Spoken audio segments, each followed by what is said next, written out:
Hello friends, this video on coal and petroleum part 8 is brought to you by examfear.com. No more fear from exam.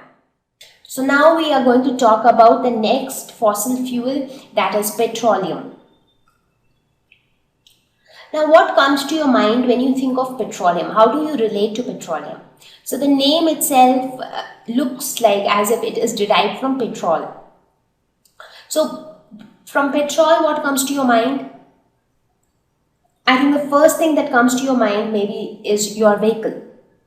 So the vehicles which you drive, whether it is a car, whether it is a bike or anything. So what do they need? What acts as a fuel for these vehicles? Petrol or diesel. So diesel is mostly used for the heavy vehicles. So petrol, diesel are the things which act as fuel for all the vehicles.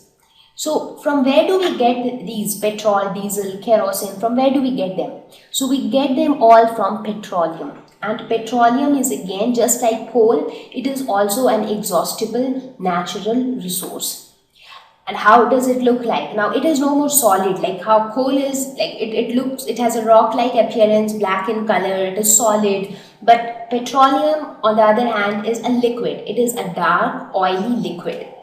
So petroleum also has a very unpleasant smell. In fact, if you ever visit a petrol pump or something, so you'll see that petrol also has a very specific smell. Now please remember that petroleum and petrol are not the same thing. Petrol is just one product which is obtained from petroleum, because petroleum is actually made up of a lot of different components, like how from coal we obtained coal tar, coal gas, coke. Similarly from petroleum we obtain a lot of different products. So one such product is petrol.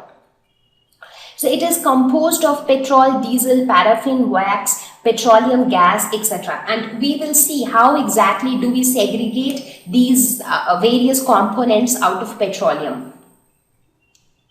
So the first question again, how was petroleum formed? Now again, this is also a fossil fuel, so obviously it is also formed in a very similar way as coal was formed, but just that these were formed by decomposition of diatoms deep under the ground. What are diatoms? Diatoms are nothing but living organisms that once lived inside the sea. So these are like tiny living organisms which are found in the sea.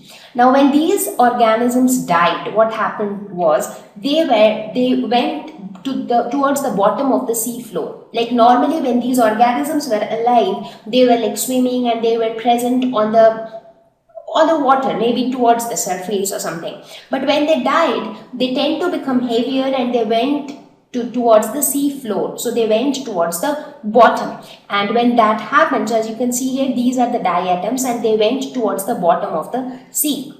And then over a period of time, a lot of clay, sand, mud, rocks, stones, everything covered them up. So they got completely buried. Now in a very similar way here also again, when there was so much of pressure coming up, so the pressure increased, they went deeper and deeper under high temperature and high pressure. So these dead organisms turned into petroleum. So under high temperature and pressure, it formed oil. So petroleum is nothing but oil, right? It is an oily liquid. So often it is also termed as crude oil. Crude oil is the oil which is in its crude form. That is the oil which is directly extracted from the earth. So that is also called as crude oil.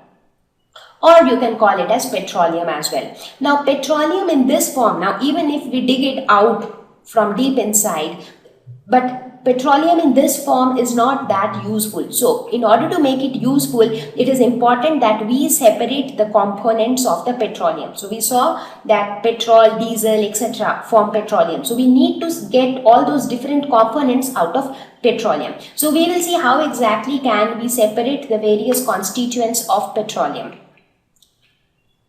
Now, before we learn about that process, we will first have to take that oil out from deep inside the earth. Like how in case of coal, we did coal mining. So in case of petroleum, we will do oil drilling. So in this, there are companies which drill through the earth to find deposits of oil and natural gas. So you see, in the oceans and all, they will set up the entire big apparatus and then they will try to find out whether oil is present there or not.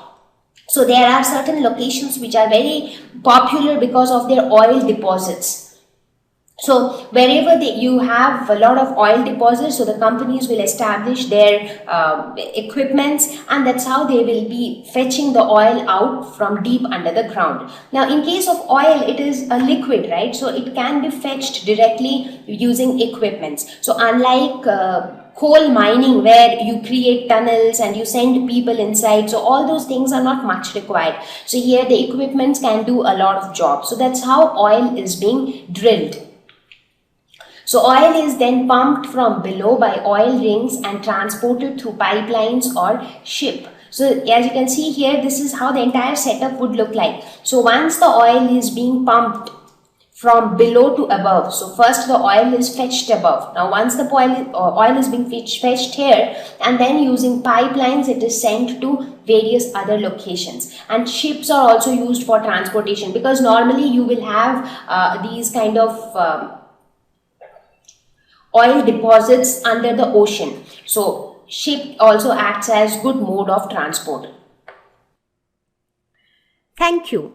Please visit www.examfear.com to watch more educational videos with a better experience. Please do not forget to like and subscribe to our YouTube channel for latest updates. Thank you once again.